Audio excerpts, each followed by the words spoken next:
మూడోది ఏంటి తెలుసా? దేవుని మార్గములో నడుచుట కొరకు దేవుడు దీర్ఘాయునిస్తాడు. ఏమిస్తారట? దేవుని మార్గములో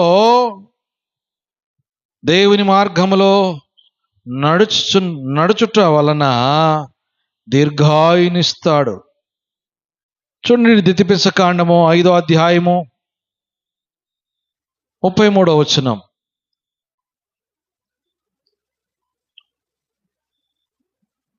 ద్వితీయోపదేశకాండము 5వ అధ్యాయము 33వ వచనం, చివరి వచనం. కాబట్టి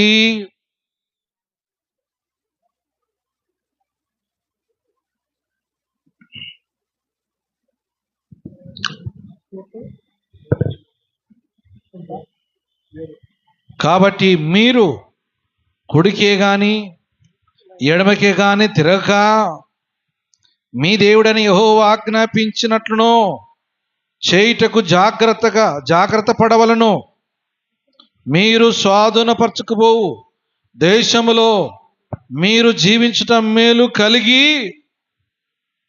దీర్ఘాయుష్మంతులగునట్లును మీ దేవుడని యెహోవా మీకు ఆజ్ఞాపించిన మార్గములన్నిటిలో నడుచుకొనవలెను.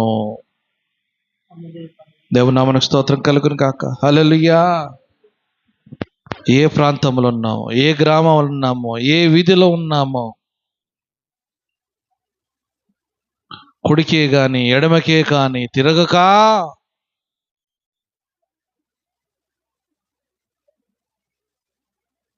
నేనున్న ప్రాంతంలో దీవించు ప్రభువా, నేనున్న ప్రాంతంలో నా ఆయుష్ను పెంచు ప్రభువా అని ప్రార్థన చేస్తావు. కానీ అక్కడ మెలకలుగా ఒక 2 కండిషన్ ఇచ్చాడు. ఏంటి కండిషన్? మొదటి కండిషను, కుడికే గాని ఎడమకే కాని తిరగక యెహోవా ఆజ్ఞాపించినట్లును చేయుటకు జాగ్రత్తగా ఉండు అంటున్నాడు. అక్కడ 2 ఆజ్ఞలు పెట్టినాడు. దేవుని మార్గంలో చక్కగా వెళ్ళు, కుడికి గాని ఎడమకు గాని వెళ్ళకుండగా నువ్వు జాగ్రత్తగా దేవుని మార్గములో నువ్వు నడుచుకోవలను.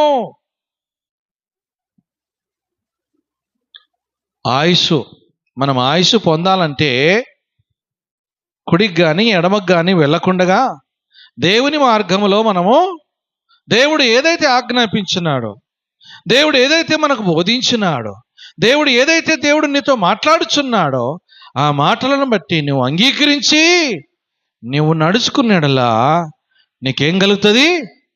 దీర్ఘాయువు కలుగుతుంది. ఏం కలుగుతుంది? దీర్ఘాయుష్రుతుగా అవుతావు. ఎక్కడ